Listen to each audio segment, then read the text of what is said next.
The other thing I would do too, depending on how you're set up, right? Depending on your property, but if you're using subcontractors or you're using a handyman, he's not a hired maintenance person. What I would do is every once in a while switch it up, use somebody different, um, because you want to make sure A, you're getting the service you should get, and B, you're getting the pricing you should get. And so I would every once in a while have somebody else do something, whether it's, yeah, it might be just something small. Maybe you like your maintenance guy or your handyman or whatever you want to call him.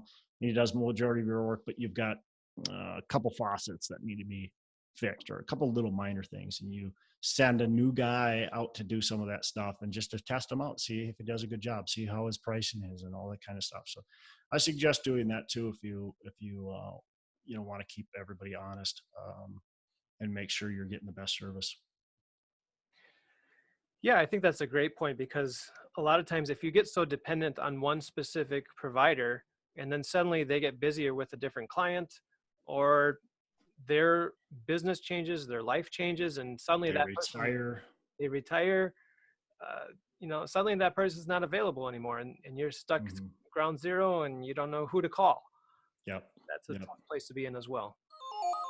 It is a common saying among real estate investors that you make money when you buy, not when you sell. While this catchy phrase has value, it fails to convey how easy it is to lose money through poor property management and simply lacking a good business plan. Whether you self manage or hire a professional, it is important to understand how to overcome the common pitfalls and challenges with rental properties. That's why you have tuned in to Maximizing Your Property Value, the apartment owner's guide to operating their rental properties as a successful investment business. I'm your host, John Stiles, real estate agent at Bridge Realty. As a current multifamily investor and former property manager myself, I understand the headaches you're going through. It's all too easy to lose your money and your mind in this business, but it doesn't have to be that way. You can find success. It takes a solid business plan. It takes tested systems. It takes key team members, and that is what this show is all about. So let's take a deep dive and maximize your property value. Welcome back, everybody. This is John Stiles, real estate agent with Bridge Realty, and you are tuned in again to my show, Maximizing Your Property Value. And this show is dedicated specifically for apartment owners as we try to bring you value and maximize your property value. Again, I have Todd Dexheimer joining me. Todd, thanks so much for joining me today. Yeah, John, appreciate you having me on. Let's have some fun, man. Sounds good. Sounds good. Okay, so today we're going to talk about maximizing your property value by using professional contractors. So Is we there such a thing? know, well, that can be the challenge, um, getting somebody who is a professional in not only in incorporating as a business, Yeah. but actually, providing some good customer service and good quality product as well. Um, but the real challenge we can see, as we try to minimize our expenses, is we often try to look for the cheaper labor. We might go on to Craigslist and see who's a handyman that can fix something in our building. Um, but the danger in that is just things don't always go the way they should when you use some of that cheaper labor. Todd, you don't have any examples or stories to tell from bad contractors or handymen, do you? Nope. Only good contractors ever have been hired by me. Right. Yeah, right. Yeah, I've got tons of them. We could probably spend 6 hours on that. Is that how much time we have? No, Okay. we have Well, time for one story today. yeah, and it's always been because of price. You're trying to hire the guy in the truck that doesn't even have a license. Who knows? Or they don't really have a true company, right? It's just that guy in the truck with the hammer and the saw. Um, I mean, yeah, I got so many stories. I think one of the best ones, man, I don't know what the best one. One of them that comes to my mind is just a contractor I hired to do a pretty big, substantial renovation. He had a crew, but they just had no clue what they're doing. None of them had a clue what they're doing. You know, th- they were probably grunts, but I go into this apartment building, and they're renovating the whole thing, and they were doing the tile, and that's when I figured that they had no clue what they're doing, because they were doing the tile before before they should be doing the tile. B, they didn't put any subflooring down, so they're just tiling right over. This was an old house, so it had the 3/4 inch boards, and they've got gaps between them. And no matter what, whether you're putting just doesn't matter what kind of flooring you're putting in, carpet, anything, you're going to put a subfloor on top of that. And with tile, you have to put a cement board, or you have to pour a concrete floor. They did neither of them. They just laid it right on top of that. And I didn't catch them until they're about 3/4 of the way done. Actually, almost all the way done. I came in. I'm like, what are you guys doing? Like, you're laying right on top of that? Oh yeah, yeah, it'll be fine. And regardless, they did it. I fired them, got them out of the property, and I I st- I decided, well, the floor looks good. All right. It's functional. It looks good. I'm going to let it ride. And I did. And I let it ride. And it lasted for about 3 years, which I figured would be the case. And then it started popping. We had some maintenance that we would put it back down, but eventually it just had to be replaced. So probably it was about 3 years, 3 to 4 years after we laid it, that all the floors, and it was 4 kitchens and 4 bathrooms, all had to be replaced. Mm. And so it's just obviously a bad contractor. But hey, you know what was good, John? Their price was right. Yep. So you got the right price on the first go round, um, Yeah. but then you had to pay for it a second time, right? I had to pay for it a second time, and had to do it right the second time. So costed money getting in the flooring out, and costed me occupancy during that time. Tenant moved out. Each time when a tenant, we would keep it at least operating. Once it started going, we would just take the tile, we'd glue it back down after they'd pop or crack or whatever. We'd get a replacement tile, we'd throw it in there. And then finally, after it got so bad, and we knew that, geez, if we move another tenant in there, it's just going to be constant. And plus, it doesn't look very good when it starts popping. Mhm. Um, when that happened, we said, well, all right, it's time to redo it. And so now you got to retile it. So you've got a few weeks that you can't have a tenant in there, because you don't want to be tiling while a tenant's trying to live in there, especially a brand new tenant. Right.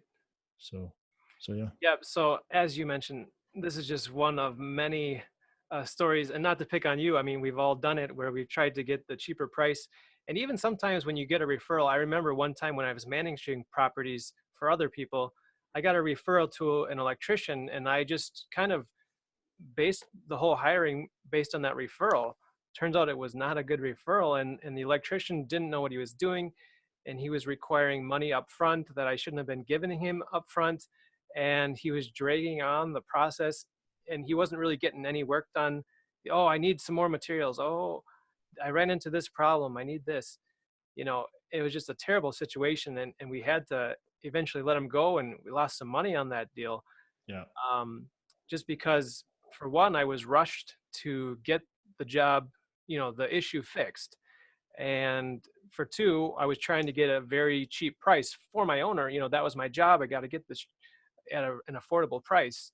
But at what cost did it go? We ended up having to hire a professional electrician who knew what he was doing, who didn't require payment up front, because that's how a professional works. They get paid when their work is done.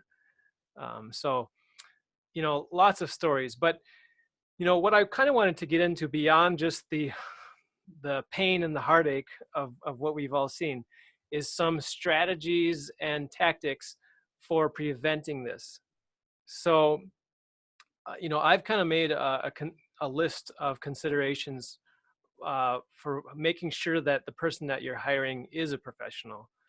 Um, but do you have any yourself, just off the top of your head, that kind of be your first point of making sure that who you're hiring is a good person to go with? Well, this goes in the against the direction of your last story about referrals.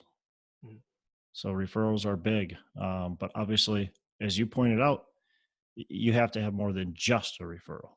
So yeah, I'll let you give the list, and if I have anything else, Yeah. I'll try to add on or maybe stories about your list. Yeah, definitely. I agree with you. Referrals are good, and I thought I had a good referral, but you got to go beyond that. Yeah. And if you can have multiple referrals that are referring you to the same person, I know you've mentioned that before, Hmm. and when I've heard you talk, um, that can just really make sure that are confident in that person that you're getting referred to. Yep. You know, Beyond that, I would say your next steps once you find somebody to consider is having a hiring process. I mean, you're not necessarily hiring this person as an employee, although maybe that would be the case if you have your on-site maintenance staff. So this could work either for contractors or employees. But you check their references, for example. Who have they worked for in the past? What kind of work are they confident in doing? What kind of work are they? If it's a handyman, there might be some things that they've done, something that they need to learn still. So Yep. you're gonna need to understand their competence in those different areas. Or if it's a very specific trade, an electrician, for example, how long have they been an electrician? Are they? Is this their first year on the job? First Right. year out Right. with their own company? Um, so definitely check references of who they've worked for in the past. Obviously, you can also check your online reviews. Do they have a business page? Do they have a Google page where people have given positive, positive or negative reviews? Um, I think it's pretty easy to get negative reviews as well. So I don't take those 100% at face value, but do they only have negative reviews, or is it just like 10% or 1% of the What overall reviews? and what was the review? Especially if they just have a 2 star and there's nothing about it, it's hard to take it too serious. But if it's a 2 star and it gives you a lot of explanation about the situation, the other thing you could do is just kind of mention, "Hey, I checked out your reviews. You got a 2 star rating, and it's because of this, this, and this. What happened there?" Mhm. If they get really defensive or like somebody you just don't want to work with after you listen to it, but hopefully they have a good explanation. And again, i- that the most of the rest of the ratings are at least decent. So you can always ask about, you got that 2 star rating. What happened? What's Yep. going on there? Yep. And very often with online reviews, whoever the service provider is, they have an opportunity to respond to that, even on the Better Business Bureau, I believe, Right. on Yep. Facebook, on Google. Yep. So have they responded, and does their response make sense? Right. Sometimes it might be just attacking the customer and, oh, this person, whatever, whatever, you know. So is that going to be somebody that's going to be pleasant to speak with and to work with? Um, Well, and what are they? What type of jobs are they working on? So it's different than like if you've if you're remodeling a luxury, well, I mean, we're dealing with apartments, but if you're remodeling a luxury home, and that's what that contractor does, is luxury homes, um that's different. That's going to be different types of reviews than somebody who's very service based and maintenance based, and dealing with, maybe not the best type of people. If they're dealing with a lot of C class, even D class type buildings, they might have some bad reviews because of the type of clients they're working with. So you got to consider that too, is who are you actually working with? Like management companies, for instance. When we're not talking directly about management companies, but they oftentimes get bad reviews, especially on bad properties, or properties that are like C class, because maybe the owner doesn't want to keep up with it, so they get bad review. It's not necessarily just because they were bad companies, because probably got bad tenants. yeah. So definitely, reviews aren't the be all end all, but it's something you should at least look into. Yeah, for sure. Another thing that you definitely want to check is this, if it's a separate, general contractor or a separate business, is their business registered to do business in your state? Hmm. So, a lot of people, it's easy to pick up being a handyman or being a contractor. You buy a hammer and you get to work. Um, but are you conducting yourself as a professional business? Um, and along with that, are you getting business insurance to cover that? I just wrote that down in case you didn't mention that.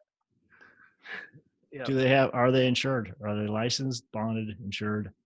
What kind of policy do they have too? And get named on their policy. Mhm. That way, if they drop the policy, you can get rid of them, but they should have their insurance. They should have like a $2 million general liability, that type of stuff. So, Yep. And if it's more than just the one person that you're hiring, do they have workers' compensation insurance? yep. Because everybody that they bring onto your property is suddenly a liability to you, unless unless the things are properly set up where the employer has Hmm. them covered. Hmm. Yeah, good point. So nothing like a story. This wasn't at one of my properties, but somebody got hurt. I suppose I shouldn't give too much detail about that one, but somebody gets hurt at the property, and they were hired by somebody who was hired, who and I don't know if any of those people had their own business insurance or their own workers' compensation insurance, but what ended up happening, the person who got hurt tried to sue the owner and the property manager for damages and lost work and medical bills and all this because the insurance wasn't set up correctly. So definitely want to avoid that. Yep. Um, so another thing I would like to point out to have in your normal course of business is to have some expectations already um, kind of written out that you can just provide to your contractors. You know, you can let them know, I have high expectations for people that are come to this property. This is a customer service oriented business where we are trying to take care of our tenants, and we expect the people that come work for us to have that same attitude. Things like be respectful of the residents, things like clean up after yourself, don't just leave a mess in your work area.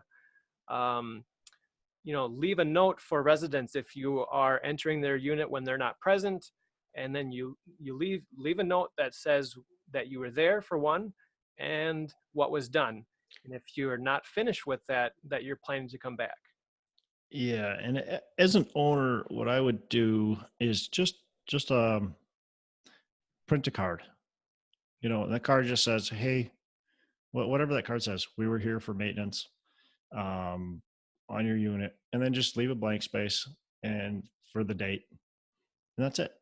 It just needs to be a simple card, Yep. and that way the maintenance guy can have a stack of cards that they carry around with them, and they could just leave it on the dining room table, and all they have to do is write, the date, 8/28, 20 Mhm. 20, whatever date it is.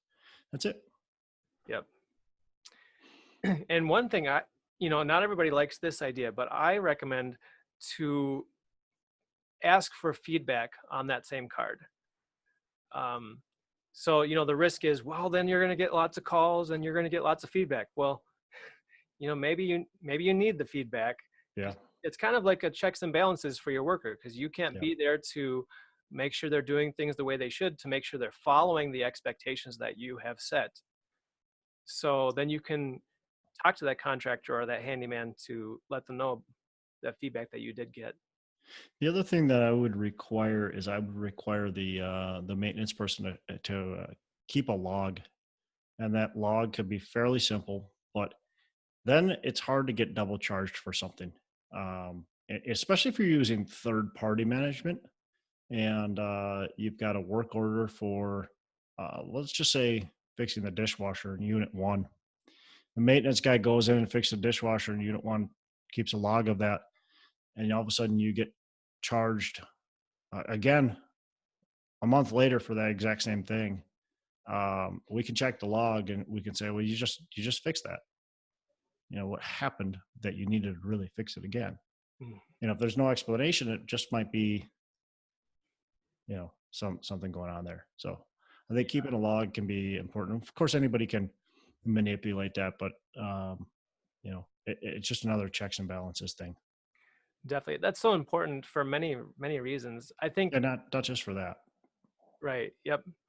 When you go to sell the property, um, if you're just like, well, I spent $100,000 on maintenance. Well, what did you fix? Or what of this was maintenance and what of this was capital improvements? Hmm. Like, well, I don't know. We spent it and the property's good, you know. Yep. Or you Yep. could say, well, here's our detailed log where we went into unit 101 and so was there for 2 hours and he fixed XYZ. And then here's the 5-star review from our tenant for, the work that he did. Yep. That's going to create a lot of confidence in your potential buyer that they can see the detailed records that you have there. Yeah, absolutely. Yeah. Honestly, anything in detail is just going to be better. Overall, it's going to be better for the entire project. You're going to know where your expenses. It's so nice to know where your expenses are coming from. Hmm. What's being done. Maybe you got faucets that are breaking all the time. If you're not keeping a true log of that and you don't know how many faucets are breaking on a monthly basis, then you don't know that you're buying the wrong type of faucets. Hmm. Maybe you're buying this faucet that just is having problems and you can buy a different faucet that you don't have to repair for 3 years. And this one has to get repaired every 6 months. Hmm. There's a big difference there, a huge cost savings. So if we can figure out what we're actually repairing, that's going to be helpful as well. And that better faucet might cost 1.5 times as much, but Yeah. you're replacing it once every, we'll say, 5 years instead of once every year. Yeah. And labor is expensive. Yep. Yep. Hey, I want to interrupt the show quick to tell you about an exciting opportunity to take your real estate investing career to the next level. I'm talking about the North Star Real Estate Conference that's coming up September 20th and 21st of 2019 in the Twin Cities. At this conference, we'll have both local and national speakers covering topics such as syndicating apartment deals, crowdfunding, getting started in commercial real estate, business mindset, and so much more. Aside from the amazing speakers, what makes this conference great is that the proceeds from the event are dedicated to charity. Now, for a limited time, if you enter my last name as a promo code at checkout, you can get $100 off your ticket for the weekend. Again, type in STILES for $100 off your ticket. Just follow the link in the show notes, and I hope to see you there. Now, let's get back to the show. So a couple other things I want to put on our list here is make sure when you're working with contractors that payments follow completed work. Mm-hmm. And this I think is a really big challenge, especially if you're a small operator and if you're working with a brand new relationship with this contractor. Very often they want 50% down. Yep. And so I know you've had a lot of experience with that. What's your strategy for approaching that? Yeah. No, you're not going to get anything down. Well, you're not going to get any down for sure if it's just a labor only. Yeah. You didn't do any work. A lot of people doing labor only want a certain down payment. For me, it's like, no, I'm not going to pay you. You haven't done any work. But same thing with materials. A lot of people want down payment for materials. Now, with that, I bend a little bit, but I never will pay them for materials. I'll pay the vendor for materials, but I'm not going to pay them. So if I got to order, 50 windows, I'm not going to give them a check for $15,000. I'm going to give that check for $15,000 to the supplier, not to my installer. So that's one way to try to avoid some of that is if you can pay through your supplier versus a down payment. And yeah, I don't believe in paying people for work they haven't done. I think you're going to get yourself in trouble. I've gotten myself in trouble plenty of times by doing that. Mhm. Yep. And again, to have this type of expectation explained to the contractor up front, that could save everybody a lot of time. Hmm. Um, And of course, the risk is, as I alluded to in my previous story, you pay them up front, and then the work doesn't get done, or it doesn't get done to a satisfactory condition, or the contractor disappears. Right. All these things can happen when you pay up front. Um, Yep. Yep. so definitely something to And really. it usually does too, John. It's not that it could, it usually does happen. Yeah. So, okay. So another thing that I like to consider here is make sure that the expectation on the specific project or the scope of work is clear and detailed. So as much as you can understand it, the issue ahead of time. Now, of course, this is going to vary if you're doing a capital improvement project versus if you're just responding to a maintenance request. So, if you're just responding to a maintenance request, you're not quite sure what exactly the solution is or what the objective of that visit is. Um, so those can vary, but as much as Right. you can, make those expectations clear so that um, you know what you're going to be paying for. Yep. Yep. So, well, that's kind of my short list of things to do when you're hiring contractors. Any other things that you kind of put into practice or seen used that can be really effective to making sure you're hiring professionals? Yeah, I've got a few more. One big one when we're dealing with tenants is we should do background checks on whoever were not your tenants. You should be doing background checks on the people that are working on your property. Hmm. And then their people. So like if I've got a contractor, I'm going to do a background check on the general contractor. I'm also going to do a background check on the contractor's employees, or make sure that they at least have contract or a background check in place. I won't pay for that. I will make the contractor pay for that. So if they don't have background checks on their own employees, um, they're going to have to pay for it. I'm not going to hire them. Because I can't have criminals in my property. If I got somebody that raped somebody previously and they come to my property and they rape one of my tenants, well, guess what? I'm probably going to be in trouble for that because I'm hiring somebody who's got a history of doing that. And they come into my property and then they hurt one of my tenants. And so and same thing with that. I mean, it doesn't matter what it is. If you've got a criminal working on your property and crime happens on your property to one of your tenants, you're going to get dragged into a lawsuit for that. So background checks are extremely important. I think that's definitely something that's needed on that. And just don't hire contractors that have either employees or themselves as criminals. Mhm. The other thing, and that the other thing I would do within the contract, I would write that the contractor or the contractor's employees do not have criminal uh, background. And if at any time during this contract, one of the employees does, have a criminal background, they no longer will be allowed onto the property until otherwise notified. Mhm. And that way it gives you like, it's right here in writing, judge. If something did happen, it's right here in writing. I told them if their employees, had anything happen, they weren't that employee wasn't allowed back onto the property. And, that was the contractor's negligence. So Mhm. that protects you a little bit. The other thing I would say is make sure you have a strong contract in place and that it's signed by both parties, and that any change order, especially when we're dealing with a renovation, any change order is actually in writing and signed. I've learned by experience that it needs to be in writing and signed. And emails are great, right? But I just wouldn't trust them. Mhm. Um, Well, the contracts, most contractors have their own contracts. Do you accept theirs or you have them sign yours?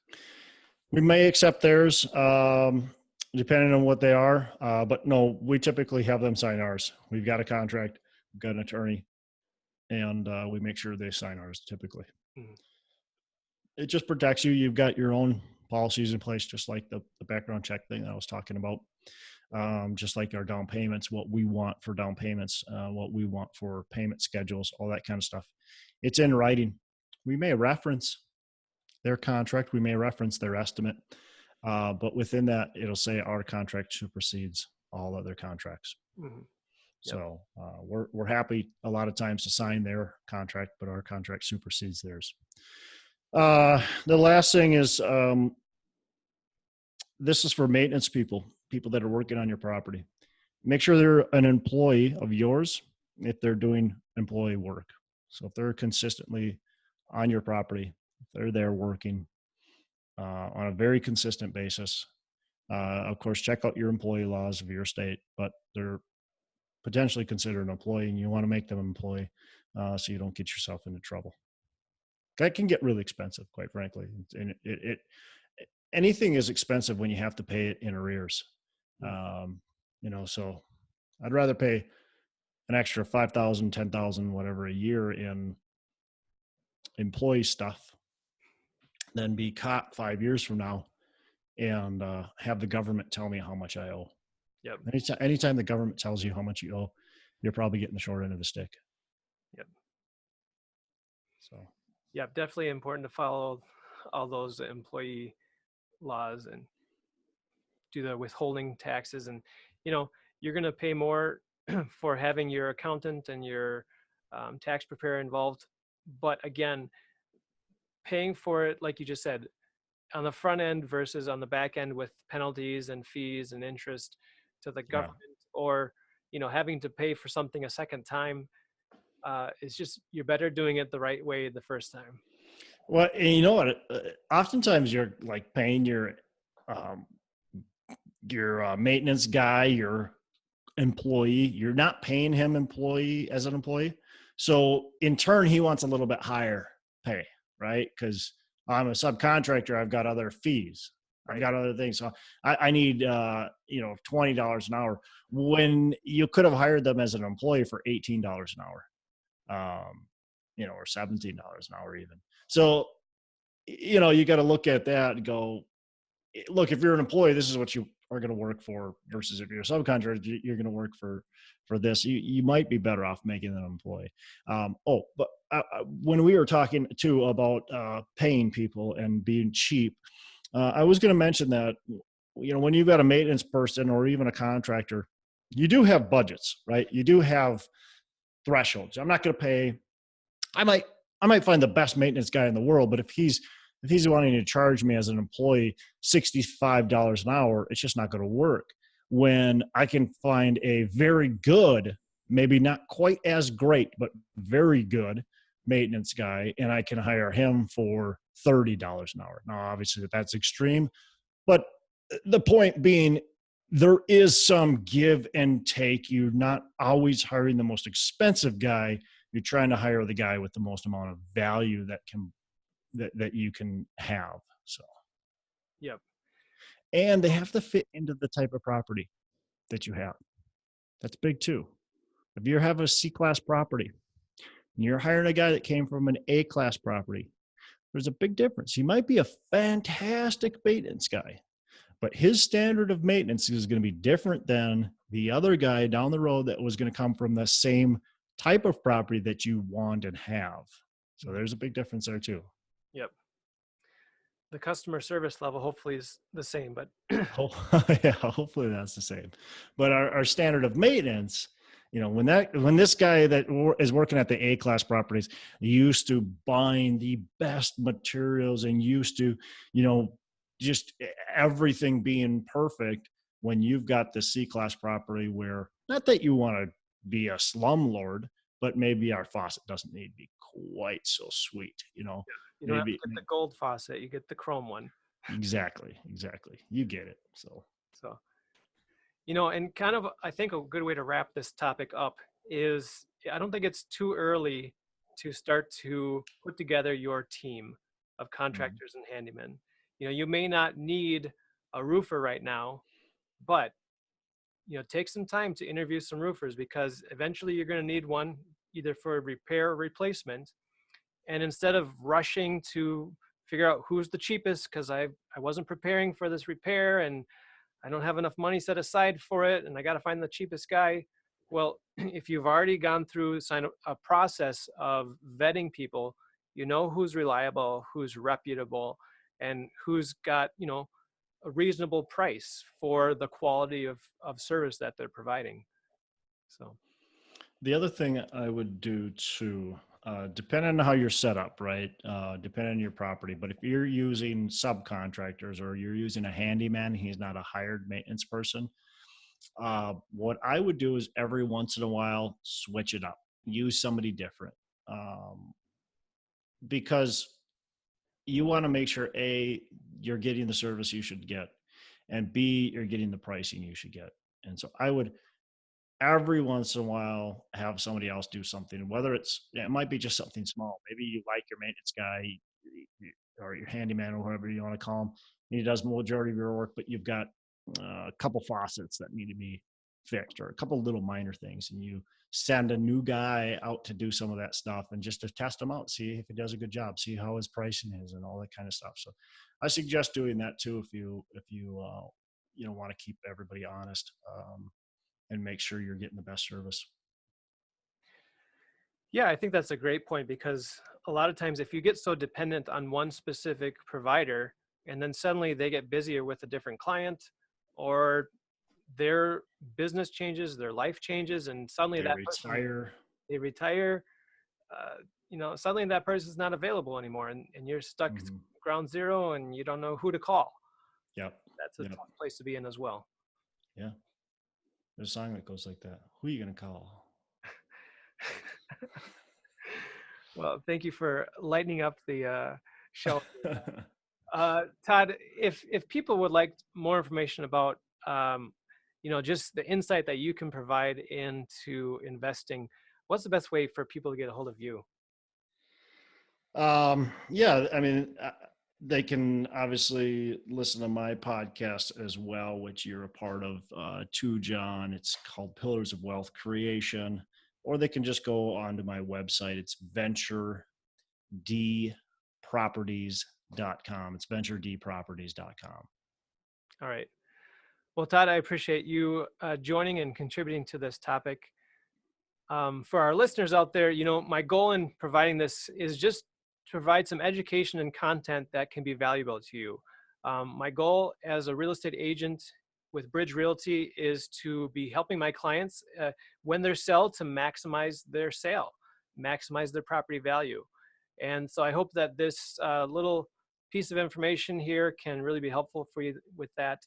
If you'd like more information about my real estate services, be sure to reach out. You can reach me on social media, LinkedIn, Facebook, YouTube, or you can call me directly. My number is 612-584-1345, and I look forward to getting your call. Until next time, make it a great one. The opinions shared on this show are for informational purposes only and should not be taken as a solicitation for representation or investment in any specific offering. Please consult with your financial, legal, tax, and real estate advisor before making any investment decisions. John Stiles is a licensed Minnesota real estate agent with Bridge Realty. Thanks for tuning in to Maximizing Your Property Value, the apartment owner's guide to operating rental properties as a successful business. If you're considering scaling up, downsizing, or right-sizing your real estate investment portfolio, it's important to know how to determine your property's value in today's market. That's why I've put together a free ebook for you called How to Calculate Your Investment Property's Value. To get your copy, go to www.realestatestiles.com/value.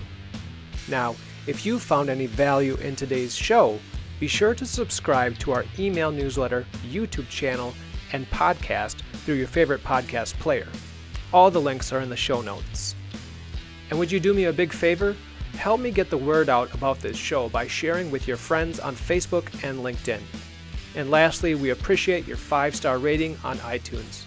I really appreciate you and wish you the best in your real estate investing career. Signing off, I'm John Stiles with Bridge Realty. Make it a great day.